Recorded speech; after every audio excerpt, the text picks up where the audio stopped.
আজকের মধ্যে যদি ভোট গণনা কার্যক্রম শেষ না হয় এবং আজকের মধ্যে যদি এই নির্বাচনের ফলাফল ঘোষণা না দেওয়া হয়, আমরা কিন্তু দৃঢ় অবস্থান নেব সেই জায়গায়, কঠোর অবস্থান। প্রশাসনের মধ্যে একটি গ্রুপ রয়েছে যারা ঠুনকো অজুহাতে নির্বাচনকে প্রশ্নবিদ্ধ করে নির্বাচনকে স্থগিত করতে চায়। আজকে সকালেই এসেছিলেন দায়িত্ব পালন করতে পোলিং অফিসার হিসেবে। সেই সম্মানিত শিক্ষিকার, মরহুমা শিক্ষিকার মৃত্যুকে কেন্দ্র করে ক্যাম্পাসে অস্থিতিশীল একটি পরিবেশ তৈরি করার চেষ্টা করছেন সেই নজরুল স্যারের গ্রুপ। তাদের এই ভোট গণনা কার্যক্রম কিভাবে সহজতর করা যায় সে জায়গায় তারা আন্তরিক হন, আমরা তাদেরকে সহযোগিতা করতে রাজি আছি। কিন্তু কোনো প্রকার ষড়যন্ত্র, কোনো প্রকার দলীয় এজেন্ডা, কোনো প্রকার মতাদর্শের এজেন্ডা এবং প্রোপাগান্ডা, ট্র্যাগিং, বুলিং এই দিয়ে যেন কোনোভাবে নির্বাচন বাধাগ্রস্ত করতে না হয়।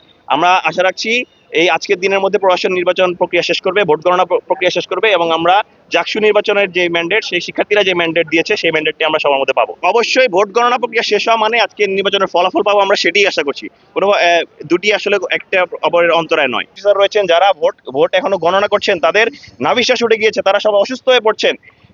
ইভেন আমরা দেখতে পাচ্ছি শিক্ষার্থীরা যারা রয়েছেন তারা সব অসুস্থ হয়ে পড়ছেন। এটি কোনোভাবে প্র্যাকটিক্যাল না যে মাত্র হল সংখ্যা শেষ হয়েছে, এখনো সেন্ট্রাল প্যানেল বাকি রয়েছে, এটি আজকের মধ্যে শেষ করা সম্ভব হবে।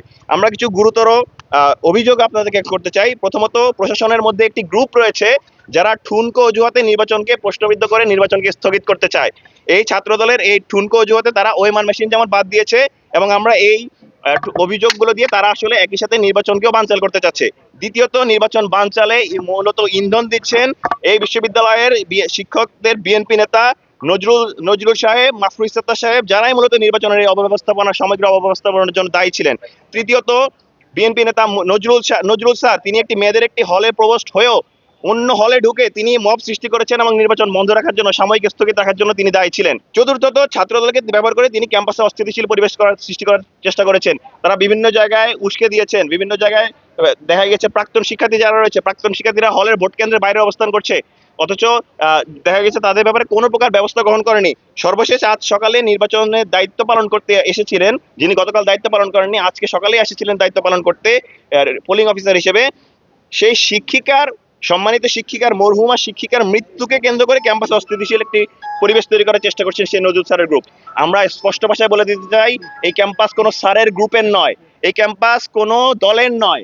এই ক্যাম্পাসের শিক্ষার্থীরা দীর্ঘ 33 বছর পর জাকসু নির্বাচন পেয়েছে, তারা তাদের ভোটাধিকার প্রয়োগ করতে চায়। আমরা সমন্বিত শিক্ষার্থী জোটের পক্ষ থেকে শুরু থেকে বলে এসেছি, আমরা একটি ফেয়ার ইলেকশন চাই।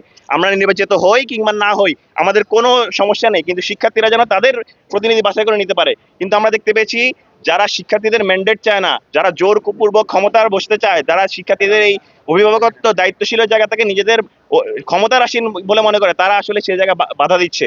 তারা শিক্ষার্থীদের এই গণ অভ্যুত্থানের পর, দীর্ঘ গণ অভ্যুত্থানের রক্তে, শহীদদের রক্তের উপর দাঁড়িয়ে থাকা যেই ম্যান্ডেট, সেই ম্যান্ডেট নিয়ে যেই বর্তমান পরিস্থিতি এসেছে, শিক্ষক জাকসু নির্বাচন, সেই নির্বাচনকে তারা বানচাল করার চেষ্টা করছে। আমরা স্পষ্ট ভাষা বলে দিতে চাই, আমরা প্রশাসনকে আলটিমেটাম দিতে চাই, আজকের মধ্যে যদি ভোট গণনা কার্যক্রম শেষ না হয় এবং আজকের মধ্যে যদি এই নির্বাচনের ফলাফল ঘোষণা না দেওয়া হয়, আমরা কিন্তু দৃঢ় অবস্থান নেব সেই জায়গায়, কঠোর অবস্থান। কোনোভাবেই এই জায়গায় আজকে নির্বাচন বানচাল করতে দেওয়ার কোনো প্রকার অপপ্রয়াস সফল হতে দেওয়া হবে না। কোনোভাবেই আমরা এই জায়গায় সর্বোচ্চ অবস্থান নেব এবং নির্বাচন যদি কেউ বানচাল করতে চায় তাদেরকে এই ক্যাম্পাস থেকে প্রতিহত করা হবে।